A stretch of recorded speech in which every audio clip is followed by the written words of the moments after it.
developments tonight in the murder of a young Mennonite woman. Sasha Krause. Sasha Krause. Sasha Krause. Did she have any enemies? Did she have a romantic interest that no one knew about? There are still plenty of questions in this horrific case. We really had to go to a 1950s style investigation due to the way the Mennonite community lives. They're just simple, good folks. They work hard. The Mennonites are very peaceful people that they do not believe in meeting force with force. The motive is not clear. What happened to this woman? Her body found nearly 250 miles away near Sunset Crater outside of Flagstaff. It is highly suggestive of criminal activity. Our deputies led me to where the body was. That's when I noticed that her hands were bound in front of her, like this. Her car was still at the church that she was last seen at. The only thing that we were aware of her having was her cell phone at the time. Which did have the capability to be tracked, and that is where we started. County 911, what's the address of your birth certificate? Okay, your wife is in a bar. You said she's under Sunset? This is what he's going to tell you. How to get out of that situation. And I grabbed the gun. Trying to find the first place to put a body. No, sir. The only thing they could do was kill him. You want to say anything? Leave the jury to find the defendant.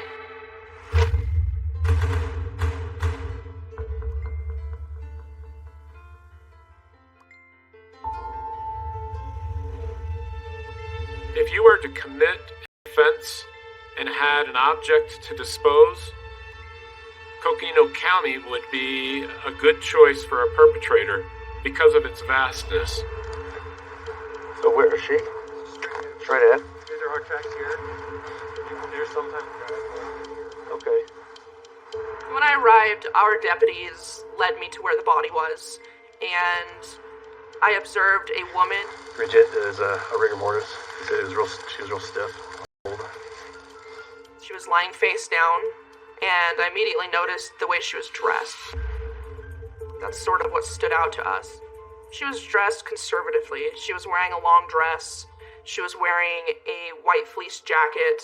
She was wearing black shoes, and I noticed that her hair was pinned up in a bun.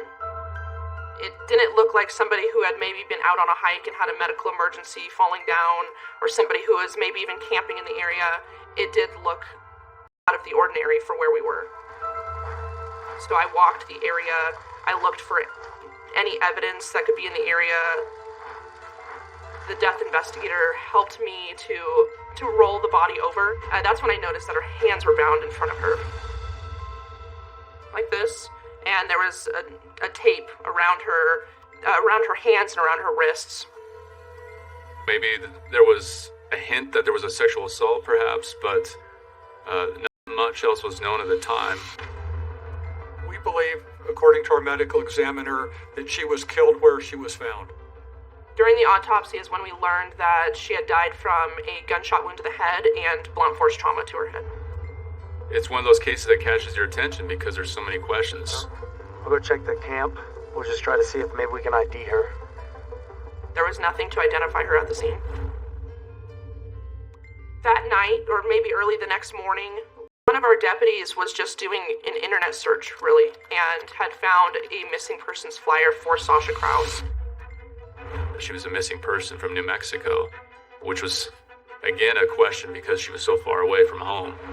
Home for Sasha Krause was several hundred miles away, a 4 to 5 hour drive. Farmington, New Mexico, a community made up largely of members of the conservative Mennonite faith, where Sasha had first been reported missing more than a month earlier.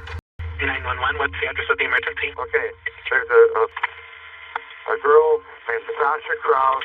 She's part of our Mennonite church group here. She left home to go down to the church house for Sunday school books, and she did not return. A lot of my work at the beginning of this was getting to know Sasha and getting to know the way that she lived. The Mennonite community lives in a very strict way. They believe in being nonviolent. They also even identify themselves as non-resistant. They're just simple, good folks. They work hard. They believe they should be separate from popular culture, and that's one of the reasons why they wear that simple clothing. They want to distinguish themselves that way. They do not use technology like most of us today. They don't go on social media, they don't watch TV. She adhered to her religion very closely, and really overall she was a good person. She was what appeared to us to be an innocent victim. The search for suspects focused on the Farmington community. Did she have perhaps a romantic interest that no one knew about? And that was clearly not the case. Did she have any enemies? And that was clearly not the case. And so I think everyone just had this sense of mystery. Everyone had a question about how she could have ended up there. Sasha was last seen by her roommates heading to the church a few blocks away. She was going to the church to pick up some books because she was supposed to teach a Sunday school lesson the next day. It was early in the morning. I want to say around 2 a.m. or so. We're still on in the house, and that was unusual. When they walked down to the church, discovered her car was there, but that Sasha was not there. And the police were called shortly after that, and then the search began at that point.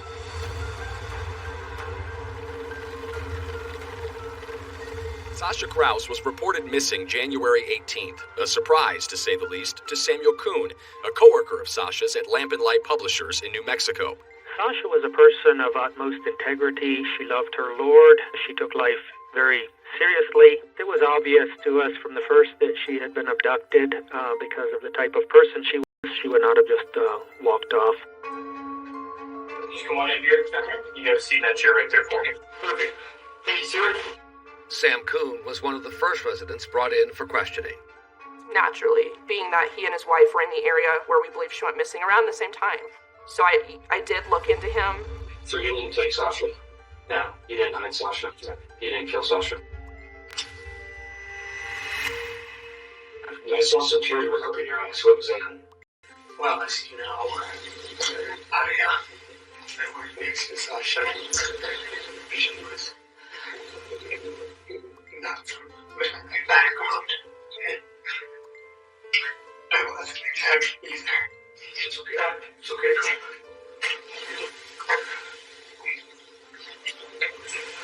I just take a special interest in those that grown up in Mennonite because my parents were I wanted to make sure she was okay. You care a lot about her. Check that away. No evidence came about to say that he was involved in any way. The evidence suggests that there was no struggle, and that was one of the mysteries of the case. We don't know what that abduction actually looked like. Was she taken at gunpoint? We don't know. Was she taken by force, hands-on? Again, we don't know. There was no blood. There was no rock overturned. We do know that the Mennonites are very peaceful people, that they do not believe in meeting force with force. And so it could be that part of her belief system just took over and she decided to go calmly, maybe not willingly, but calmly, without a struggle. The FBI joined the search, along with the 2 sheriff's offices in New Mexico and Arizona, but nothing was found. And it was just dead end after dead end. I don't like the word cold because suspect, yes. But then, 3 months after Sasha was abducted, a breakthrough, a discovery made on Sasha's phone. This case, it was close to my heart. Getting to Sasha's family, and I started to almost feel like I knew Sasha. It was very important to me to find who did this. Sasha, even though she was conservative Mennonite, did have a cell phone, which did have the capability to be tracked, and that is where we started. Sasha's cell phone was never recovered, but once the data from cell phone towers in the area came in, it was a goldmine, allowing Detective Lauren Nagel to track Sasha's route of travel in the last hour of her life. It showed that she had traveled basically west into the kind of Four Corners area en route to Flagstaff. We were looking for anyone else that would have had that same path. There were several hundred phones in the area of where she went missing, but there was only one phone that was in all of the areas that were pertinent to our investigation. Sasha's phone faced cell phone tower at this location, and so did that one other phone. And then an hour later, Sasha's phone pinged here, and so did that second phone. And technicians could see that same one phone pinging off towers all the way to near the area where Sasha's body was discovered in Arizona. And you have to start with the wonder of, is this a coincidence or is this person involved? Looking at who was this person, where does he live, what can I find out about where he was the day that Sasha went missing? It all led the detective to someone at the Luke Air Force Base outside Phoenix. And so I went there. To talk to an airman stationed there by the name of Mark Gooch. The Office of Special Investigations at the Air Force Base, they had asked him to come in for a random drug test, and I asked him to come speak with me. I didn't give him a reason at that time, and nor did he ask. Hi, thank you for your patience. So I'm a detective, we're here in an interview room, so obviously I gotta read you your Miranda rights. You have the right to remain silent. Anything you say can and will be used against you in a court of law. He was calm, he was respectful, and he was cooperative. I always ask people this when I start an interview. What are you thinking right now? Do you have any idea as to why a detective with sheriff's office would want to speak with you? The only thing I can think of is maybe I was driving too fast in my bike. Okay. That's about it. That's what I'm thinking of. I asked him if he had been out of state. So, state of Arizona. I try to do as much hiking as possible. His story was not lining up with what I already knew. There was a girl named Sasha Krause that was killed. Did you hear about that case? I've seen it in the news. Yes, ma'am. Tell me what you know about the case. It's basically the news report. She was from Mexico, right? Mm-hmm. And she left home one evening, and they found her in northern Arizona, like Flagstaff area, correct? Right. So that's the case that I'm working. Any idea now why I'd want to talk to you at all? Probably because I was traveling up in the Mexico area, probably. Yeah, that's exactly it. I'm a little confused because at first you said you had in trouble, but now, did you go to New Mexico? Yes, ma'am. Eventually, I let him know that I knew he was in the area of Farmington on the particular day we were discussing, and that's when his story started to change. I'm hoping really that maybe you have something that can help me. I don't know if you saw anything. Did you know her or anything about the case? No, ma'am. From what I read online, it's terrible. But, no, unfortunately, I don't. Okay. So why were you in New Mexico that day? I was planning on going, so I was checking out Mennonite churches. A Mennonite connection. It turned out that Mark Gooch was raised on his family's dairy farm in Wisconsin as a Mennonite.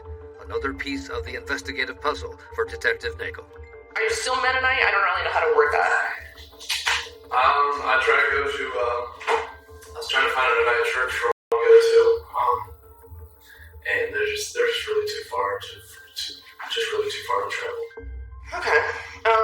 So you're checking out Mennonite churches. Is there any reason why you didn't tell me when I asked you if you've traveled? You didn't mention that to me. Is there a reason that you didn't? No, man, I'm sorry. My memory just, I don't know. It's not what it used to be. I'm tired today. Mm-hmm. I'm sorry for failing to mention that. Okay. I was not trying to hide or withhold information. Okay, thanks. This is a day that would have stuck out in anyone's memory. He drove 7 hours, both ways to, in his words, visit a church. And he had never been out of state otherwise, so I was not attributing it to it being a memory issue for him. I did think he was being untruthful. Detective Nagel had already seen the surveillance camera video from the front gate of Luke Air Force Base. It showed Gooch in the dark car leaving the base, and the tracking data from Gooch's phone showed he drove all the way to Farmington, New Mexico. Did you see anybody or see anything? One by the church, about 2.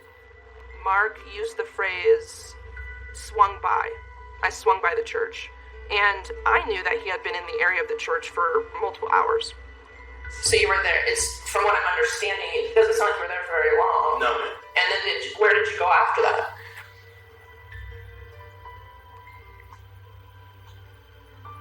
I remember if I was head straight back.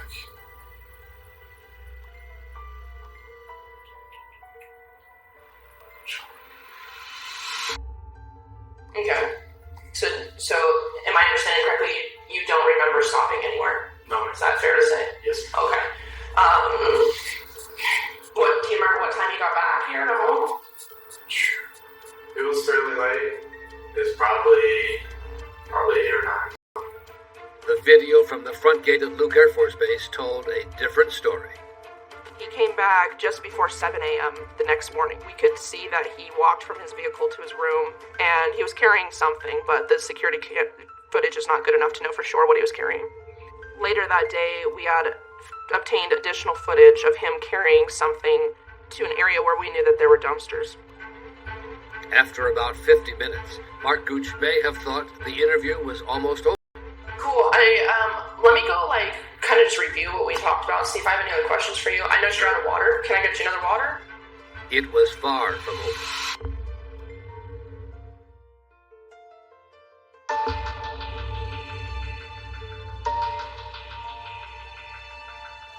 So, during our little break there, I went and reviewed some records that I have, and you were sitting here probably thinking and stuff. Is there anything that you thought of that you forgot to tell me before, anything you wanted to clear up? Detective Nagel is a pro, and she was patient, and she didn't force the issue. And like I said, I just want you to tell me the best of your memory. Understood. As long as you're not lying to me, then we don't have issues. Mark was still being cooperative. I wasn't raising my voice at him or anything like that. But I did, again, start to reveal a little more information. Starting with Gooch's return to Luke Air Force Base, which he had claimed was around 8 or 9 o'clock at night. So what if I told you that the time that you came in the gate that morning was 6:53 in the morning? I guess it was that late. That's a long time. Yes, ma'am. So how do you explain that? I stopped and slept in the car. On the way back, I had trouble staying awake. Tried to stop and sleep multiple times, but it's... I think at that point he probably started to realize how serious the situation was. You know why I'm here. I told you the case that I'm working straight. Were you involved with Sasha Krause's homicide? No, ma'am. Did you abduct Sasha Krause? No, ma'am. Did you know somebody who did? No, ma'am. Did you know anything about her leaving that church? No, ma'am. Okay. Did you kill Sasha Krause? No, ma'am. Do you know who killed her? No, ma'am. Alright. So, from what you're saying, you know nothing at all about Sasha Krause being abducted, killed, nothing about her case. Correct. Alright. We did have detectives go back to his home area where he grew up, and we believe some kind of falling out occurred during his younger days. When he learned that we were speaking with his brother at the same time in Wisconsin is when his demeanor changed. We have a detective talking to Sam right now. Okay. In Wisconsin. Okay? And so I want you to know that for this main reason. Sam's telling us some stuff. What I know a little bit about from what Sam said is sounds like something's going on here as far as maybe you have hard feelings against the Mennonite church or maybe a grudge or something like that. So let me get this straight. You're talking to Sam right now, huh? Mm-hmm. So it sounds like I need to get a lawyer because you're trying to pin something on me. Well, I read you your rights at the beginning of this. Yes, ma'am. And I'd like to see a lawyer now. You would like to speak with a lawyer? Yes, ma'am. I don't know if he was worried that his brother would reveal damaging information to us, or if, again, it was just that he started to realize how serious this was. Okay. So I'm not going to ask you any more questions then. A lot of the different puzzle pieces we had, they had all started to come together, had enough to arrest him. Hands on your back. He was arrested that same day of my interview. Police are now saying that an airman from Luke Air Force Base kidnapped Sasha Krause, brought her across state lines, and killed her. Tonight he's behind bars. Well, Mark, the 21-year-old suspect is in custody here at the 4th Avenue jail tonight after investigators say he's responsible for kidnapping and murdering Sasha after she vanished back in January. the arrest did not stop the investigation there. I continued to work the case for quite a while. This was not a case where we had much forensic evidence. No blood or DNA was found in Gooch's car. We learned that he had washed his car. He went to have his car detailed, steam cleaned, had the whole works, and that was the day after the sheriff's office put out the press release that they had found her. And it was on that same day that he contacted a friend of his to take the firearm, to take his .22 caliber rifle, and to hold it off base for him.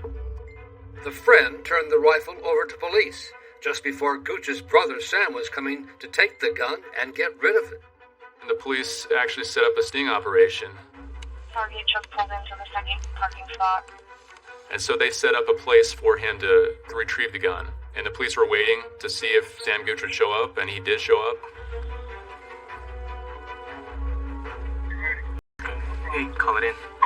Target has a gun. It wasn't an actual gun, it was a decoy gun, but he took the gun thinking it was the gun that Mark Gooch owned, and he was arrested for hindering the prosecution of the case.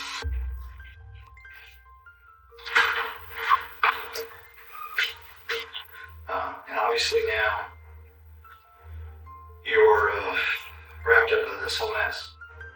So now Sam Gooch was going to be offered a deal to turn on his brother, Mark. I think you have information that's valuable. I think you can give us perspective on what's going on. I think you could shed some light on some of our questions as to why or what or when. If you're looking for a motive, I do not know a motive. Only Mark knows a motive. There were some text messages that we noticed being suspicious because they mentioned doing surveillance on Mennonites, and that was a discussion with Sam about a week before Sasha was missing. We have text message content that validates that there's something going on here. And then none of your family will talk to me about it. You know what I mean? Do you see what I'm seeing? There is a distrust of law enforcement. So do you want to help me understand it? Do you want to explain it to me? Do you want to... I don't think so. What is next in this process? The next part you go down to jail. Okay. The way I see it, talking to me, presenting this with you, you won't use it against me, so you can at least charge a stick. And to further incriminate Mark. Now both Gooch brothers were in jail. Mark for murder and Sam for trying to help him cover it up.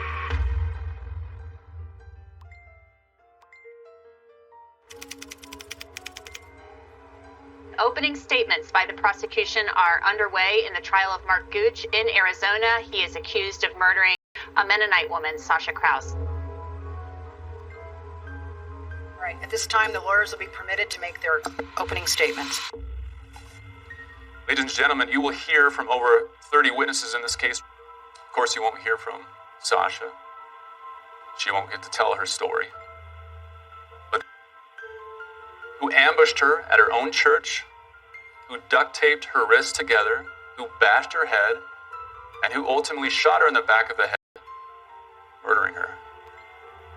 And the answer to every single one of those questions, as you'll hear in this case, is Mark Gooch, the defendant. I've always been confident about this case. The strengths were obvious. Now, the weaknesses in the case were clearly, there are still unanswered questions. Circumstantial evidence and direct evidence, it can be equal. It's really up to the jury to determine what weight to give that evidence. This isn't like TV. People don't leave DNA on everything they touch like an invisible trail. It can be removed, it can be cleaned off. But there was one piece of forensic evidence that was conclusive. The firearm evidence. In other words, the defendant's rifle fired the fatal round to Sasha's head. Rest assured that at the end of this case, you will know beyond a reasonable doubt that this defendant, Mark Gooch, kidnapped and murdered Sasha Krause. Mr. Griffin, if you'd like to make your opening statement, you may do so. So I want to talk to you a little bit about Mark Gooch and his character. He is a peaceful, non-violent person. There just was nothing in his personality that would suggest that he would have been involved in this kind of a case. The big issue from our perspective was no direct evidence. Well, no one saw Mark Gooch at the church area. No one. No one saw Mark Gooch at or near Sasha Krause's car.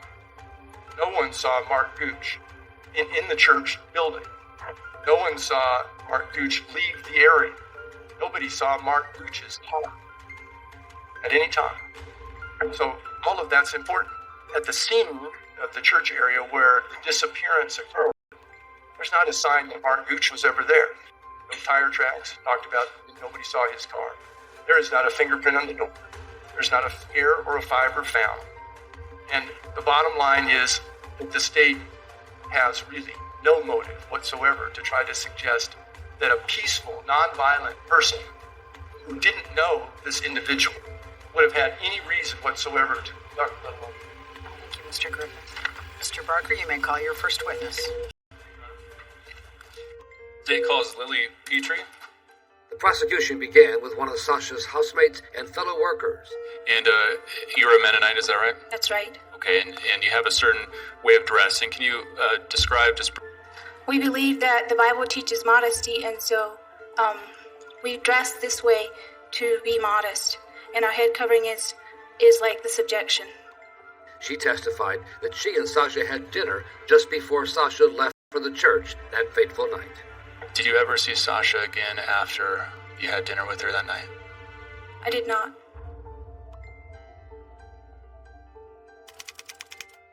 Good afternoon. Can you state your name for the record, please? Samuel Gooch. Mark Gooch's brother Sam did not want to testify and had planned to plead the Fifth Amendment, but the judge compelled him to appear after prosecutors granted Sam immunity in the murder case. Did Mark Gooch hold any grudges against the Mennonites? I can't necessarily speak to what Mark's feelings might have been. Well, that's what you told police, right? That he had a grudge against the community? At the time, that's what I said. I think the jury could sense that Sam Gooch was trying to cover for his brother. Would you tell him to let it go, let that grudge go? If that were the case, yes. Did you tell him you can't blame them, the Mennonites, for how you grew up? That sounds correct. And is it your understanding that Mark Gooch did not have a positive experience in the Mennonite church? You could say that. Sam Gooch was able to talk a little bit about the motive in this case, which is Mark Gooch didn't have affection for Mennonites. Even though he had grown up as a Mennonite, there was something that happened in his past that made him upset or hostile toward Mennonites, and Sam Gooch was able to piece some of that together for us. Did you know that Mark Gooch was surveilling Mennonites? I'm assuming you're basing that on the text message exchange between us? Okay. And a text message you're talking about, this was a message Mark Gooch sent to you about surveillance of Mennonites? Correct. The message read, bored as F. Saying for some reason, even this morning's surveillance was boring. Bunch of old people without much left to live for. Turn to March 14th, 2020, please. And then 2 months after Sasha was murdered, another text sent to Mark and Sam by a third Gooch brother, Jacob, a state trooper in Virginia. So your brother Jake, the police officer, indicates he just gave a Mennonite a ticket. That was it. And what was Mark Gooch's response? Yes. Yes, and how many exclamation marks? 4. All right, and then what's the next text on Mark Gooch? I hope you treated M like that. I didn't hear you. I hope you treated what? I hope you treated M like that. EM. Can you read that? I coughed on him so he would spread corona to the wedding they were going to. LOL. And what was Mark's response? Aha, that's hilarious. Jacob Gooch has since resigned as a Virginia state trooper. Good afternoon, Mr. Gooch. Bruce Griffin, Everton. Brother Mark. Good afternoon. Did your brother ever express to you, you were asked about negativity or whatever, did he ever express hatred, animosity, homicidal ideation about Mennonites? No, he did not. We don't keep a score sheet, as you can appreciate, but we have a pretty conscious understanding of where things sit. we had an uphill fight. That we knew.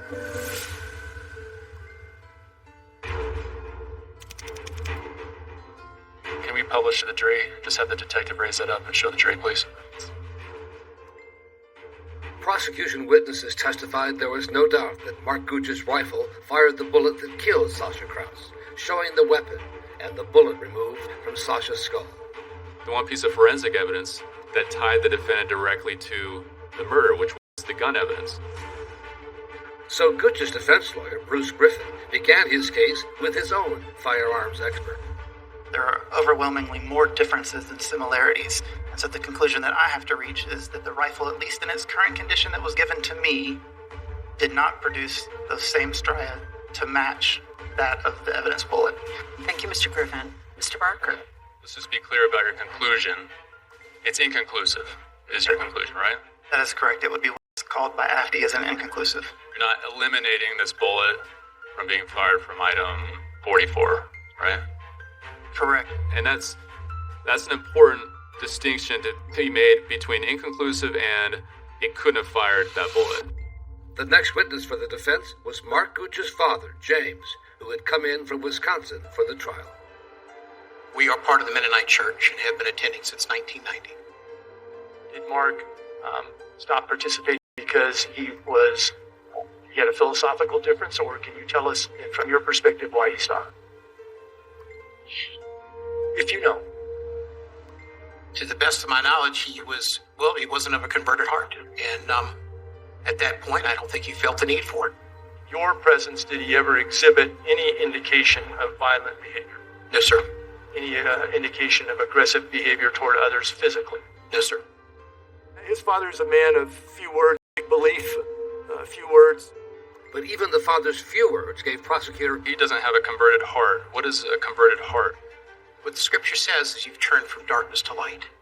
What it says is you've decided to follow the Lord with your entire heart and what the tenets of the scripture would call for. Okay.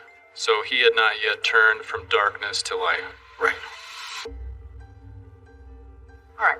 Ladies and gentlemen of the jury, we're going to break a little early for lunch. Now, it was decision time. The defense had to tell the judge whether Mark Gooch would testify. The knee-jerk move, the reflex move is do not put your client on the stand if you think you're going to get hit. We felt that ultimately the better position was to go with what we had already on the table rather than experience the unknown. So Gooch would not testify. Judge, the defense rests. Thank you. Mr. Barker, you may make your closing argument. Yesterday, I asked the defendant's father if the defendant had not yet turned darkness. He said correct. Dark is incomprehensible. Evil acts are sometimes hard to understand.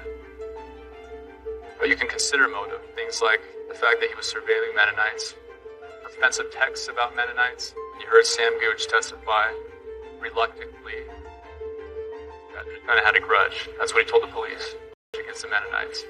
By all accounts, and what we've heard in trial, Sasha Krause was a light to her family, her community, light to the world. This defendant snuffed it out. You won't be able to bring that light back. There's something that you can do today to hold him accountable.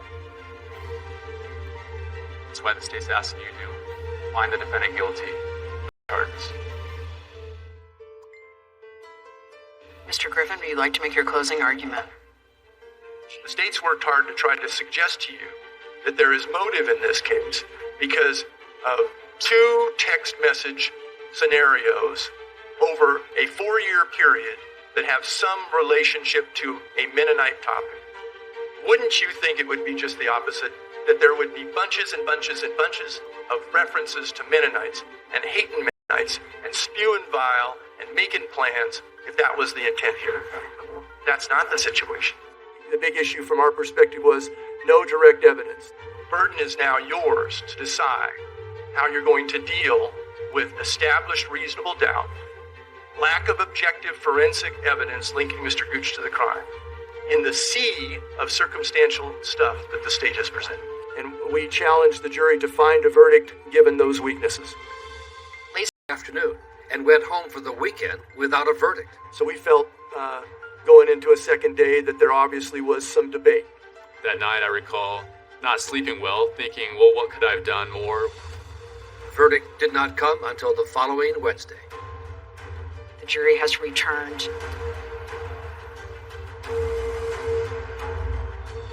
guilty verdicts on count 1, first-degree murder, and count 2, kidnapping. The court finds the defendant guilty of count 3, theft, a class 1 misdemeanor in the indictment. Reporters covering the case said Mark Gooch showed no reaction, as he had throughout the trial. He was, standing at basically parade rest with his hands behind him, showing that military demeanor even while he's on trial for murder. Good afternoon. This is the time set for sentencing in State of Arizona versus Mark Daniel Gooch. Sasha's parents did not attend the sentencing, so a representative from Victim Services read a statement from Sasha's mother, Lauren Krause. Why was she kidnapped and murdered? I will never understand that in this life. But God, in his ultimate wisdom and goodness, allowed the devil's evil plan to proceed. Thank you. I want to turn to Sasha for a moment. This is a poem that Sasha wrote. She was 19 years old, and it was entitled If I Die Young. It says, if I die young, think not the hours wasted I spent preparing for some future day. As she said in her poem, she has no future day anymore. It's because the defendant took that away from her. And the rest of the defendant's future days should be taken from him as well. Mr. Gooch, is there anything you want to say on your own behalf today before sentence is pronounced? Good afternoon, Your Honor. Firstly, I'd like to express my sincere condolences to the deceased family. And I'd also like to express my thankfulness for the love and support of my own family in this difficult situation. Thank you. This case, I've thought long and hard about it, and I think this case is truly the most senseless case I have ever presided over. I have thought, since the defendant was found guilty by the jury, why he would have committed this crime, this horrific abduction and murder of an innocent person. As you might expect, the Mennonites do not believe in the death penalty. They do not support it. So the prosecution had not asked for the death for what's called natural life. Natural life is there's no option. You're in prison for the rest of your life. There's no option for parole, and you can't get out. It is this court's sentence on count 1, first-degree murder, that the defendant is sentenced to prison for natural life. Vengeance was not ours, vengeance is the Lord. Ours is to do justice, and we did.